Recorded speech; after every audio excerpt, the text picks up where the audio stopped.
Hey folks, my name is Jiayi. I use she, her pronouns, and I'm thrilled to welcome you back to the 2MS podcast. If this is your first time joining us, we're excited to have you. I'm Will, and I use he, him pronouns. Thanks for joining us today. This podcast is created and produced by UBC's Student Alumni Council, also known as the SAC. The SAC's mission is to connect current students with alumni and to foster campus pride. In today's episode, we will be speaking with a special guest, Sabrina Spencer, about her path getting into law. Before we begin today's episode, we would like to acknowledge that we are recording this episode from the traditional, ancestral, and unceded territory of the Musqueam people. We recognize that you may be joining us from lands near or far, and we encourage you to learn about the traditional owners and caretakers of those lands. Sabrina Spencer is a Canadian native, having completed her undergraduate degree at the University of Alberta in Economic and German Language and Literature. She went on to pursue a master's degree in environmental studies at York University and finally obtained her Juris Doctor in law at UBC's Allard Law School. She is currently an associate lawyer at Fasken, practicing in areas of environmental, climate, and Indigenous law with a focus on promotion of reconciliation and addressing climate change. Recognized as one of Business in Vancouver's 40 Under 40 in 2022, she has many experiences to share, and we're very lucky to have her join us today.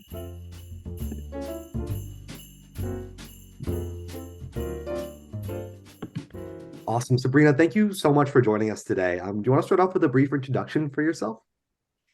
Sure. Yeah. Thanks for having me. This is very exciting.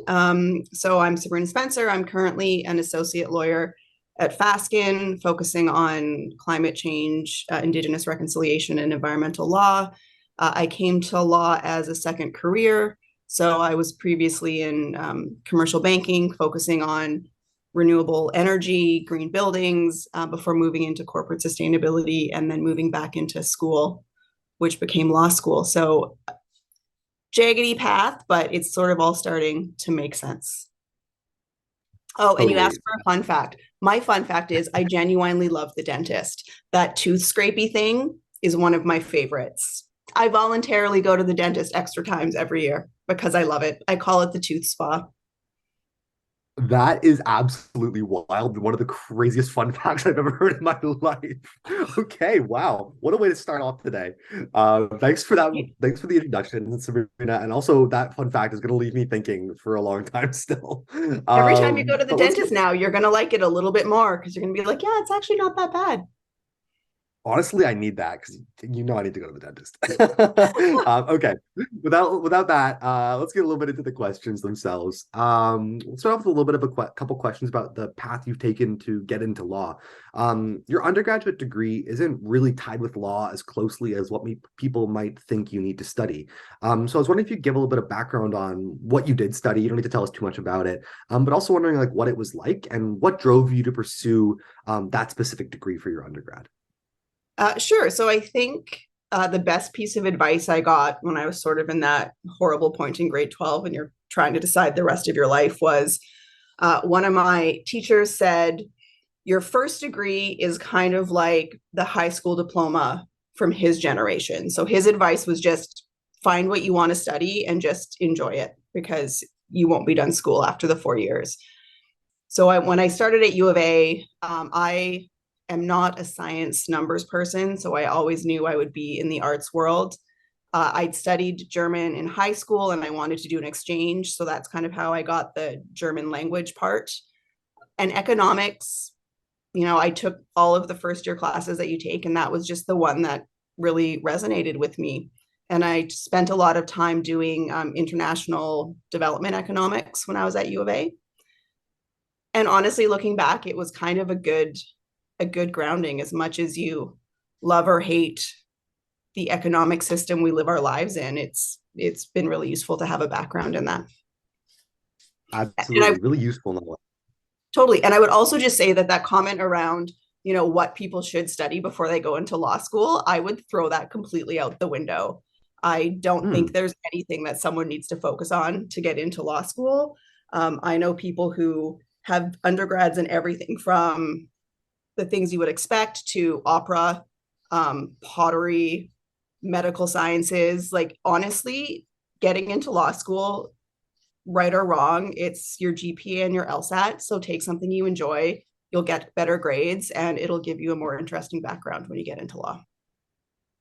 Oh, that's really interesting advice, because I think there's kind of maybe a preconceived notion for a lot of students that they need to be studying poli-sci or literature or philosophy or something like that. But that's really good to know that it's you can focus on what you want to focus on pre-law. That's a really useful maybe tip for people who are listening.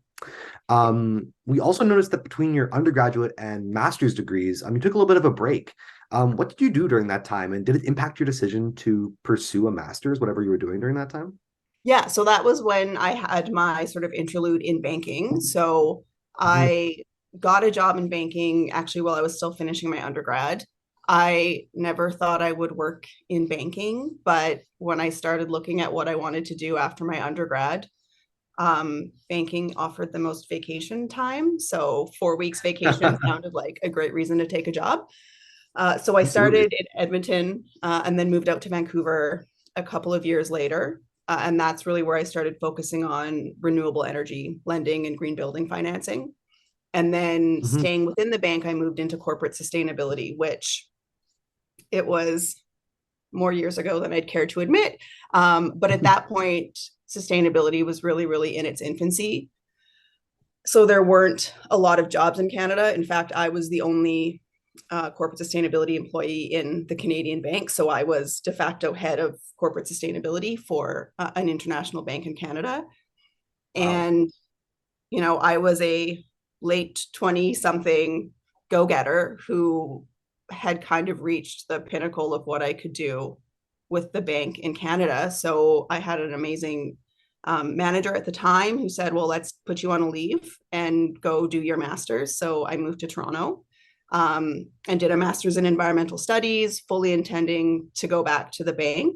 But I did a couple of classes at Osgoode Hall in my first year of grad school, and that turned into me saying, thanks for the leave, bank, but I'm going to law. Yeah. Hey, sometimes you need to pivot, right? That's Totally. a really, really fascinating path too. And I'm wondering a little bit more about what drew you towards environmental studies, because initially you studied economics and literature, right? So you definitely pivoted a bit there towards the environment. Yeah, and I think sort of the pivot had more to do with the fact that I grew up in Alberta and sort of environmental studies weren't really a big avenue of study. I think at that point, it was very much a science specific topic. Yeah. So it was, environmental sciences or earth sciences. It wasn't kind of like the environmental planning, environmental advocacy paths of study that you see now. And I'd always been interested in the environment because I actually grew up on a farm in southern Alberta. So even in the span of my own life, I mean, I've seen the climate change. I've seen how the growing seasons have changed.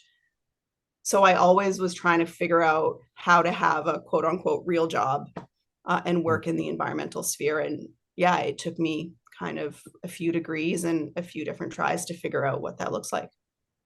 It's a very cool path, though. Thanks for sharing that. Yeah, of course, happy. I'm an open book. Now that you've got the dentist story out of the way, you can really ask me anything. It's not going to get weirder than that. I love that. Yeah, and we're just looking at your path in the banking sustainability. You mentioned that you're one of the first people, if not the only person in that field. So what was that like being kind of the pioneer in sustainability banking and figuring things out? I imagine that was a lot of what you had to do. Yeah, I think it was an interesting time to be in that role. Someone had been in the role before me, so I think I was the second person to have the role, but the only person at the time. Sort of having, I guess, the perspective on the world that I had, I could kind of see where the field of, ESG, environmental and social governance, corporate social responsibility was heading. But at that point, it was still really in its infancy. So it was very much looking at the economics and how does the finances of this work? What is the business opportunity? So it was a lot of kind of trying to convince people that this was the path we needed to move on. And you couldn't really just say, because we're destroying the planet, it had to kind of be backed up in, well, there's going to be PR risks associated with these things if we don't start factoring sustainability into our lending practices, or if we want to grow our green real estate book, we need to start having more green practices in our own facilities. So looking back at where sort of what I was doing in sustainability, the little steps that we made at the time were actually really big ones, because it really did change the path to people having these conversations. So it's really interesting to see how far it's come, and of course still kind of working in that field on the legal side. Yeah, it's really cool to see how you're able to frame it to a population so that they're willing to listen. And I don't think a lot of people think about that when looking into sustainability in business and advancement in the future. So that's really cool. Yeah, well, and I think it's sort of, coming out of law school, I mean, I have some friends who are working for like the environmental defenses and eco justices of the world, and that's clearly not the path my career has taken. It's always been on the corporate side. But I think the reality, I mean, do I wish we lived in a world where you didn't have to put an economic value onto carbon and biodiversity to get it protected and conserved? Absolutely. But that's not the world that we live in. So I think there's absolutely a role for the people who have the luxury and the ability to be a very altruistic advocate for these things.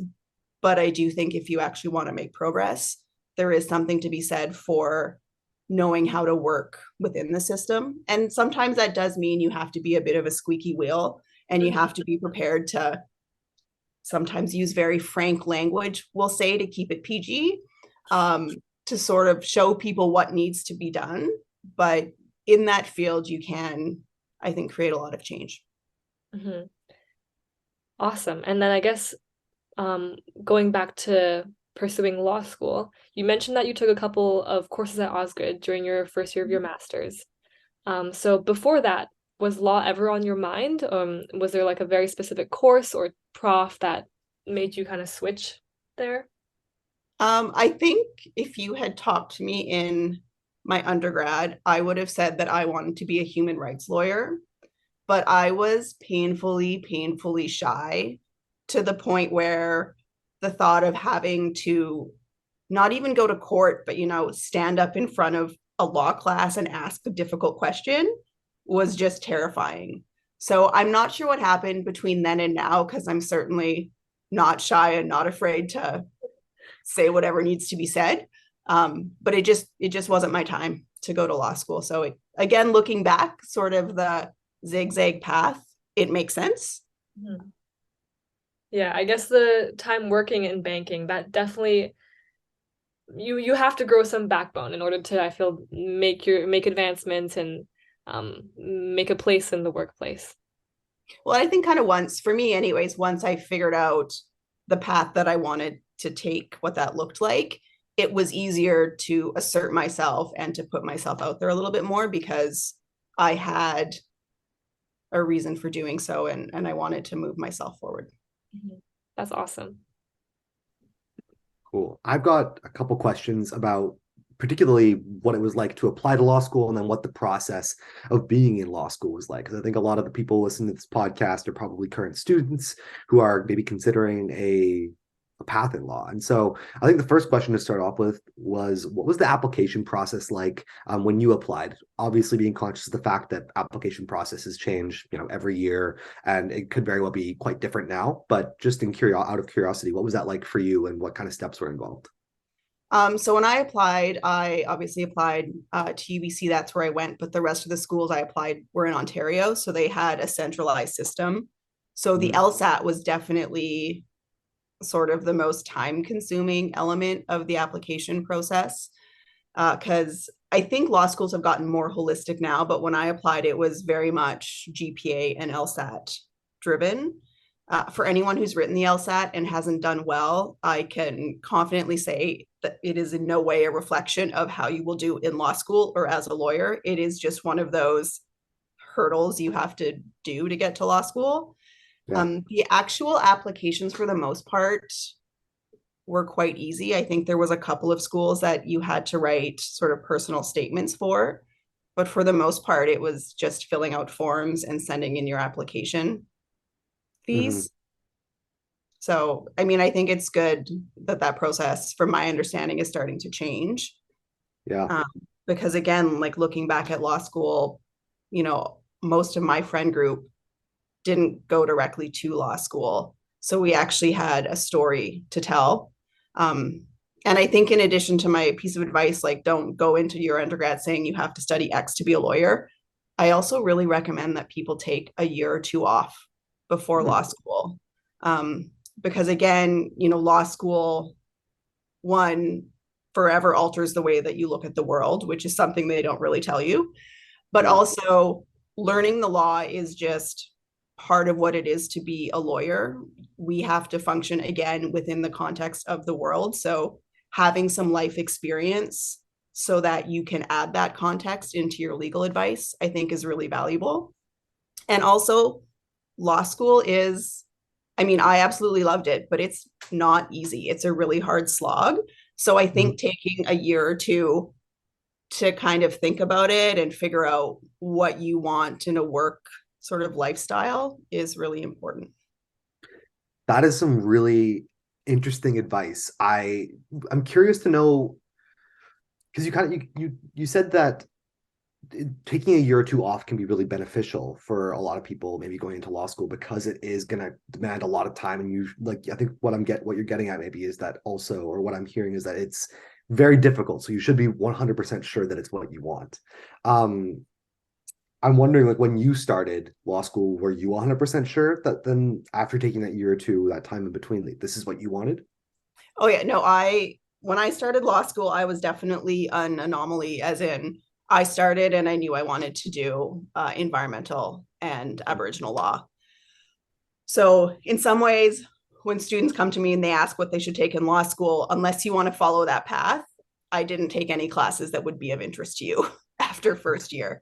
Um, Interesting. so, I mean, and it definitely was a slog. First year law school is probably the most intense sort of academic intellectual experience I think most people go through, Mhm. because it's your first year grades that dictate a lot of your future success in the big firm interview process.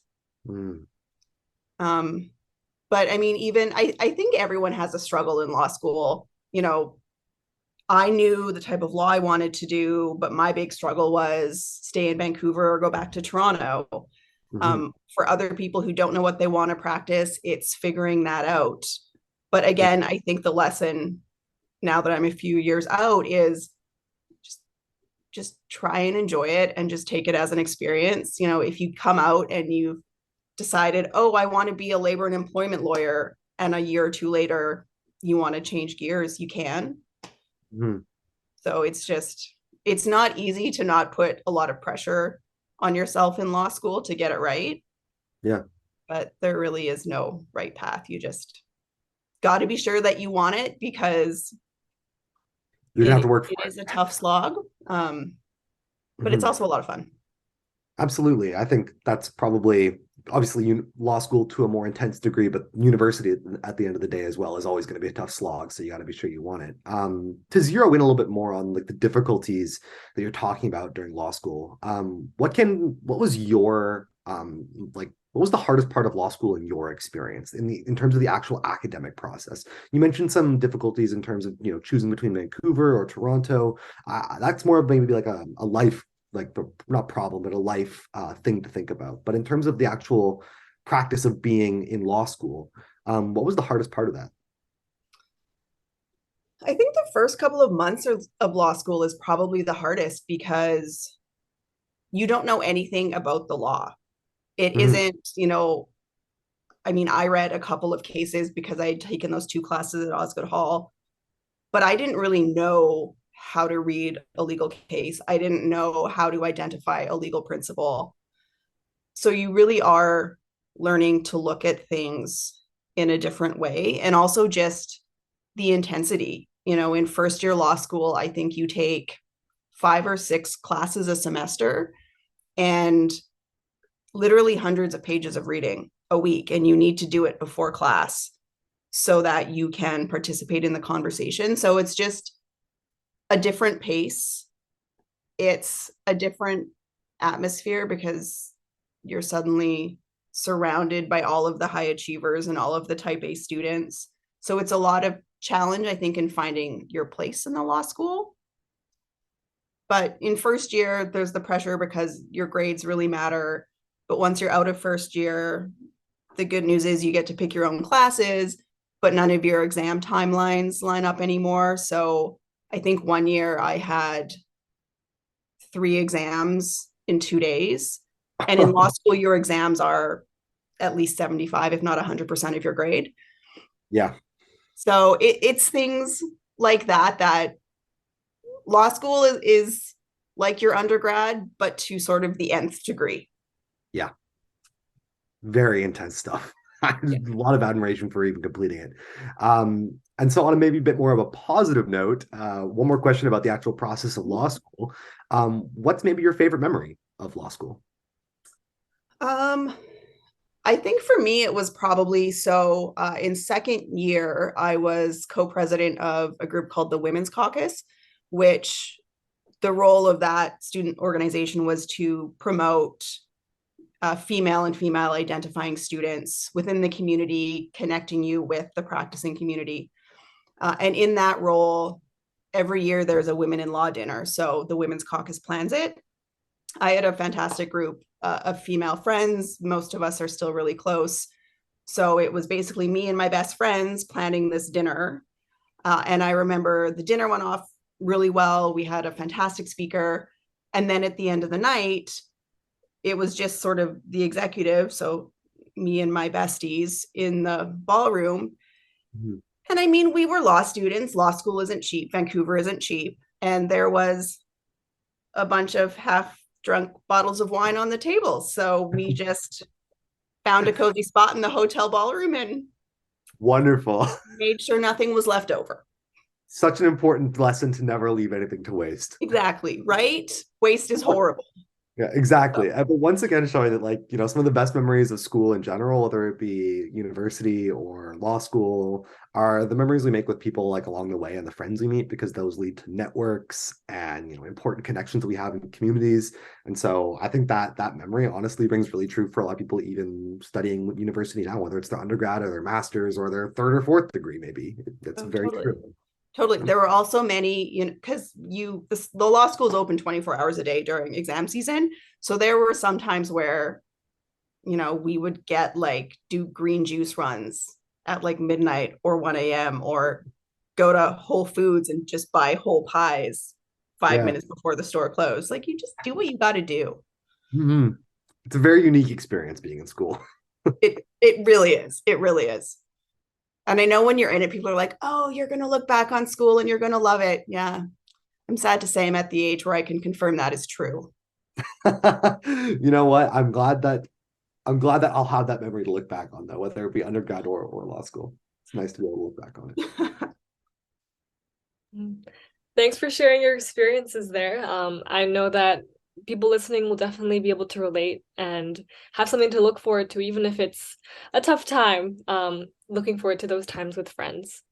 And so kind of continuing on looking at career and job search. So I know that a lot of students in the summer in law school, they're interning or applying to big firms. So I was just wondering, did you have similar experiences there, or how did you spend your summers in law school and after law school as well? Sure. So my first year summer, I actually got a grant from the law school. So I spent my summer in the Philippines working on fisheries law. So I worked with the Philippine Department of Fisheries and Oceans and traveled around the country.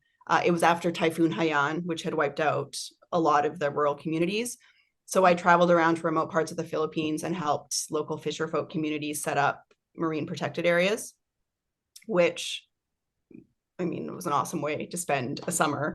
And I think in a lot of ways, I got a lot out of it as a future lawyer, just around how to communicate legal concepts with the communities who are actually impacted by the laws. And also marine law happens by beaches. So that was a pleasant coincidence that I really didn't think about when I decided to spend my summer that way. And then I did, for my second year summer, I did do the big firm thing. So I summered at one of the big firms.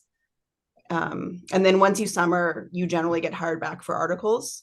But in third year, I applied for a clerkship. So I actually graduated law school, took a month off, traveled, did the 4-month bar exam, took a month off, traveled, and then I clerked at the BC Supreme Court for a year, and then went back to my big firm for my articles. Wow. Sounds like every summer was so different. And I feel like when like speaking with lawyers or hearing about law school, I haven't heard of people being able to travel as much, and most people just usually stay around or work or study. I don't know. That could be a misconception that I have, but that's really cool that you were able to travel. I feel like that's a unique experience. Yeah. Well, and I think that was maybe part of being like a more mature / old student in law school is you kind of really focus on the reality is most students don't have a lot of money in law school, but you have access to a large line of credit. So I have a chunk of travel on my law school student loan and I have zero regrets about it. So yeah, I think every year I traveled for at least a month.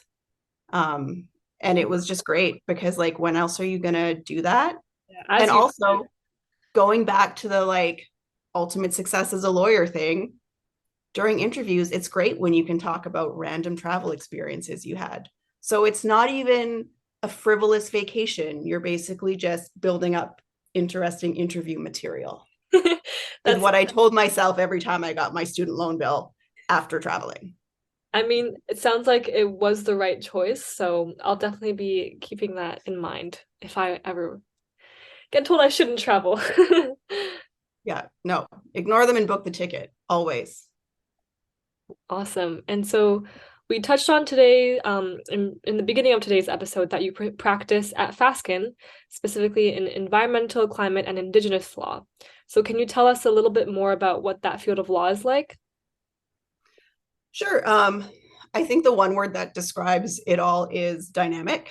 On the Indigenous piece, obviously in British Columbia and now at the federal level, we're actively implementing the UN Declaration on the Rights of Indigenous Peoples, which means that there is no end of work from a legal perspective. The government is currently going through the process of collaborating with Indigenous nations and governing bodies to update legislation, which means we're constantly being called on to sort of reinterpret the law and what it means to operate a business in those frameworks.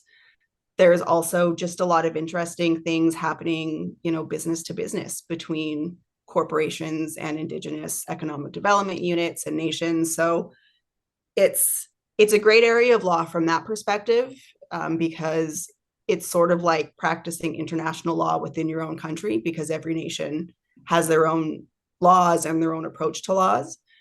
And it's also completely novel. So, in law, one thing you hear is precedents are a big thing. Someone drafts a contract once and you just kind of keep building off of it. That doesn't happen as much in the Indigenous law space because you are doing things for the first time, a lot of times. And then on the climate change, environmental side, it's really the same story. So every time a new international treaty is signed, right now, last year we had 2 sort of UN Conference of the Parties, the climate change COP and the biodiversity COP. So now I'm doing a lot of work around what will biodiversity credits look like? What does the ESG strategy look like? So it really is just constantly evolving and changing. It's a lot of work to stay up to speed with all of the changes, but also keep your practice in order. But I think for me, it's a really exciting area. One thing I like about law is you're constantly challenged, you're constantly learning, and it's impossible to practice in the areas of law that I do without constantly learning something new. Mm-hmm. Sounds so dynamic. You have to love a challenge. You have to be willing to learn, it sounds like, especially in the areas that you practice, in order to, I guess, be successful and also enjoy it. Mm-hmm. Oh yeah, absolutely. Absolutely. And I think, you just have so many different conversations with people, and a lot of the problems that we are trying to figure out are just entirely new problems because we haven't had to deal with climate change impacts. We haven't had to figure out how to make, contractual instruments work for these new situations. So yeah, it's a lot of fun, and every day is kind of a new puzzle. Mm-hmm. And I imagine that you also have the opportunity to work with many different stakeholders and communities as well. And so I'm just wondering, who do you collaborate with, and have you worked with anyone from Indigenous communities specifically? Yeah, so I mean, I've only been at Fasken for a couple of months. Before joining Fasken, I was the vice president of environment and regulatory at the BC Council of Forest Industries. So it was an industry association representing most of the major tenure holders. So in that position, I worked a lot with the provincial and the federal governments, again, helping them with the UNDRIP implementation and sort of how do we incorporate climate change into our laws. Because of the nature of my practice, I generally work most directly with the corporations. That said, I've worked with Indigenous nations sort of through the process of negotiating what are called impact benefit agreements with my clients. So those are agreements if you are building a project or doing some sort of work on a nation's traditional territories, you generally, I would say it's really table stakes now in a lot of ways.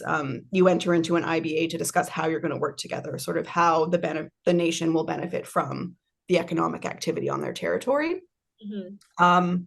And at an earlier firm, I also had the unique opportunity of working with some Indigenous governments, drafting bylaws and doing some sort of local government type work. So again, the great thing about law is you can kind of make your practice whatever you want it to be and focus on the clients that you want. Mm-hmm. That's really special that you get to work with so many different kinds of people. Do you have maybe a favorite interaction or experience that you've had? I mean, I think anytime you get to participate in a traditional ceremony, so if you sign a big IBA, I mean, obviously pre-COVID times, but to be a part of those types of community celebrations or events is always pretty spectacular. I mean, I've been very, very privileged in that I have always worked with really great clients and really great colleagues. So, everything from I was at COP in Egypt last year and spent some time with Indigenous peoples from Canada, but also from other parts of the world, and just hearing the narratives and the perspectives. And I'm a law nerd. I think it's all pretty great. So that's probably a horrible question to ask me because I talk forever. That's so valid. It all sounds so amazing. Yeah. And so it sounds like you do so many different things and you're constantly traveling and moving as well. So we were gonna ask what a typical day in work looks like for you, but I can imagine like every day must be so different. Yeah, I don't know that many lawyers would say they have a typical day. At the beginning of the day, you always have a to-do list of all the work that you already know is on your plate and you want to get through, but all it takes is one phone call or email from a client or a government announcement, and your day is kind of quote unquote off the rails. But that's kind of what makes it so much fun, is you just always have to go with the flow and you're certainly never bored. But there's really not a typical day. I would say the only thing that's constant in my days is probably the amount of caffeine I consume. Other than that, you never know what you're going to get. Yeah, I can imagine it takes a lot of caffeine to power you through those days. And so has there been a favorite project or place that you have worked on, given that you've been able to travel, like especially in Egypt last year and things like that? Well, I mean, attending COP and speaking at the Canadian Pavilion was definitely a highlight. I think just being part of that community and hearing all the great work, but also the challenges and the opportunities that are out was pretty amazing. other than that, I think, so during law school, I did a 3-week field school, Indigenous field school with the University of Victoria, but it was a group of environmental studies and law students from across the country. And we spent the 3 weeks up on the North Coast working with the Haltsik and the Wickenow people. Mm-hmm. And I remember for a few days, her name was Auntie Evelyn. She's unfortunately passed away since I met her on field course, but she was a Wickenow elder, and she was literally one of the last fluent speakers of their traditional language. Wow. And she was just the warmest, absolute warmest person I think I've ever met. And I remember one day I was out looking at the water and there were canoes, and she just comes up to me and she's like, okay, we're going canoeing. We're going canoeing. I'm from the prairies. I don't do ocean canoeing. So I was in this canoe with literally this national treasure of the Wickenow paddling, just thinking, oh God, please don't drown this poor woman. But we just spent like an hour or two kind of, she would direct me where we were going, and we were harvesting traditional plants and hearing the stories. And yeah, wow. It was a law experience, and that it was sort of the context I was in, but just, you do get a surprising number of opportunities to kind of have these very impactful experiences. And I think you just need to try and be in the moment when you have those. Yeah, wow. That is very special. That is so cool. Wow. That story is really cool because I think it touches on the human experience that is really behind everything that happens in the legal world. Yeah. Wanted to ask another question about how much of your success in your career do you think it is based on hard work versus luck? Because I think that a lot of people will say that it's a unique combination of both in terms of knowing the right people, ending up in the right places. For example, like working for a bank that wanted to send you to a master's program that then led you to decide you wanted to do law. How much of that is luck versus how much of it is, being like putting your head down and just working as hard as possible? And I'm wondering I just want to know your general thoughts on that, I think. Hard work is obviously a huge part of it. And I'm not sure that I would call it luck, but I think it's sort of the social or the human side that is a huge part of it. So I would not be where I am in terms of having taken the leave to do grad school or had the career path that I've had if I didn't have the connections that I've made along the way, and sort of been lucky enough to have the mentors that I've had. I think it really is important to have a network that supports you and can put you in touch with the people who can help guide your career.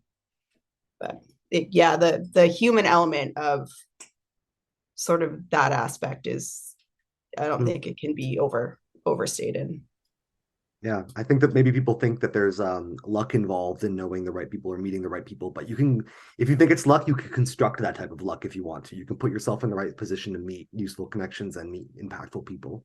100%. And you literally never know where you're going to meet people. So, as much as it used to embarrass the crap out of me when my mother would come visit me when I first moved here, and she would ride the elevator in my Yaletown condo and talk to people. And I was like, Mom, we don't do this. It's Vancouver. It's those types of things that you sometimes just meet people who, you'll have a coffee with, and suddenly, you're at an event and you're meeting a whole bunch of people and you decide that you want to do something completely different. Yeah, I appreciate that insight there. We've got one last question for you today. Kind of a wrap-up question to sum up your thoughts and maybe impart some wisdom. Do you have any words of advice for students interested in pursuing a similar career path to you? I feel like I've already dropped all my wisdom. What? I should have waited for the last question. I really think the biggest pieces of advice are just enjoy your undergrad, do something that you enjoy so you will get great grades and not hate your life while you do it. Mm-hmm. I really think sort of taking some time off to travel and experience the world, volunteer, is invaluable when you want to get into law, because law school is hard, but it also goes really quickly, and suddenly you're on the other side. And if you haven't taken a year or two to have those experiences, you don't really have time once you're a lawyer. And yeah, just, I mean, chill out in a lot of ways. I know that's not an easy thing to say when you're making these hard, like, life decisions, but no decision has to be forever. So just enjoy the experience and look for the insights and the wisdom along the way. I love that. Thank you so much, Sabrina. We really appreciate your time today. It's been really impactful for both Jiayi and I, and hopefully people listen to the podcast as well. So thank you so much. Yeah, no, thanks for having me. That was fun. It's been a pleasure hosting the 2MS podcast. And another thanks to Sabrina for joining us today. Hopefully you were able to take something away from hearing about her unique experiences, and our best wishes to Sabrina. I would encourage you to follow the SAC on all major social media platforms like Instagram, Facebook, TikTok, and LinkedIn. We post lots of exciting opportunities there for UBC students. Thanks for listening, folks, and be sure to tune in for the next one. Hope you have a wonderful day.